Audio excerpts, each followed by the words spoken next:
ოსების ოლიგარქი ხალხს 27 მაისს ქუჩაში გამოსვლისკენ YouTube-ის საშუალებით მოუწოდებს და თავისუფლების მოედანზე მისვლით ქართული ოცნების ასრულებას პირდება. ვიდეო, რომელშიც მხოლოდ ოლიგარქს ტრეც და რუსული წარმოების ჟიგულს ხედავთ, გრაფიკულადაა დამუშავებული, რადგან რუსული წარმოების ჟიგულის მარკის ავტომობილები თბილისში უკვე იშვიათობა, მით უფრო დღის ითანას დედაქალაქის ცენტრალურ მოედანზე. თემაზე ჩემი კოლეგა მაკა ჩიხლაძე მუშაობს, რომელიც ახლა პირდაპირ ეთერში თავად ისაუბრებს. მაკა, გისმენთ. ჟიგულის მარკის ავტომობილის გარდა ამ ვიდეოს აქვს კიდევ ერთი თავისებურება. ბიძინა ივანიშვილი ასეთი ჟესტიკულაციით საზოგადოებას ჯერ აქამდე არ უნახავს და ამაში დაარწმუნებიან ისინი, როდესაც ამ ვიდეო რგოლს ნახავენ. 21 წამიან მიმართვაში ივანიშვილი მუშტს იღერებს და სწორედ ამიტომ მუშტმოღერებული მიმართვაც დავარქვით ამას პირობითად. ბიძინა ივანიშვილი მოუწოდებს ყველა თავის მხარდამჭერს, რომ თავისუფლების მოედანზე 27 მაისს მივიდეს და დღის 3 საათზე ქვეყნის გაერთიანების პროცესი სწორედ მასთან ერთად დაიწყოს.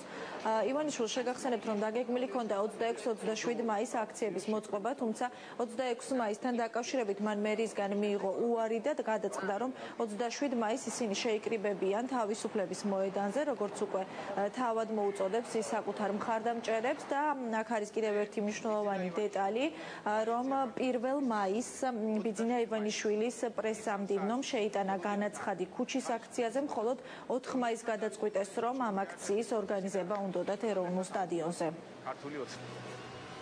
აქ თარიღი არაფერ შუაში არის, აქ თავარია ის, რომ ერთ ცალკე სამართლებრივი რეჟიმი აქვს, მეორე ცალკე სამართლებრივი რეჟიმი და ბუნებრივია კერძო მფლობელის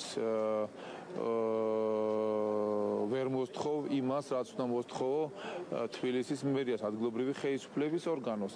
ქუჩები არც კერძო საკუთრებას წარმოადგენს და ქალაქის მოედნები არ წარმოადგენს ასევე კერძო საკუთრებას. ამიტომაც იქ სხვა ადრესატია მოთხოვნის, აქ სხვა ადრესატია.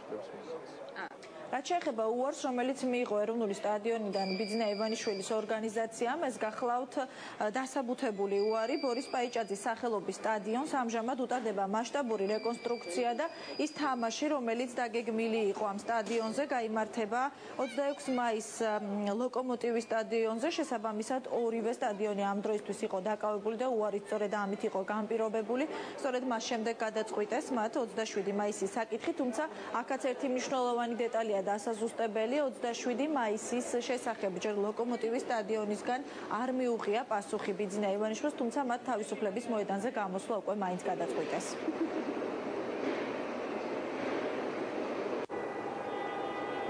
თავიდან აიღო ესეთი კურსი, რომ ექნებოდა ცივილური მეთოდები ბრძოლის, ამას ხაზგასმით აცხადებდა თავის გამოსვლებში და ინტერვიუებში, მიუხედავად იმისა, რომ ეს მეთოდები მისთვის უკვე არ არის ეფექტური, ალბათ ასე ჩათვალა და რჩება ერთადერთი გზა და ეს არა მხოლოდ მას საერთოდ, როდესაც უკვე ენა, გონი ვერ ჭრის, უკვე გადადიან მერე მუშტებზე. თითქმის ყოველთვე ქართული ოცნება და ივანიშვილი პირადად პირდება ამ ამჩევას და მოსახლეობას, რომ აი ამ თვის ბოლოს ჩვენ რაღაცას ამ გამოვაქვეყნებთ, ან ვიზავთ და ეს აი ამ თვის ბოლოს გრძელდება ეს უკვე 7 თვეა და ჯერაფერი არც გამოვუქვეყნებიათ ესეთი ადეკვატური, რაც შეიძლება წინასაარჩევნო პროგრამა დაარქვა და არც არაფერი ისეთი უქნიათ. იმის გარდა, რომ რეიტინგი დაკარგეს ამ თვეების მანძილზე.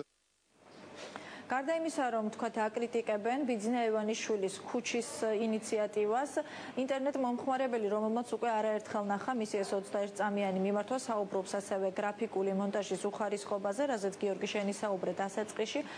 მუშტმოღერებული მიმართვის დეტალებზე უფრო ვრცლად დღის ამბების 22 საათიან გამოშვებაში მოგიყვებით.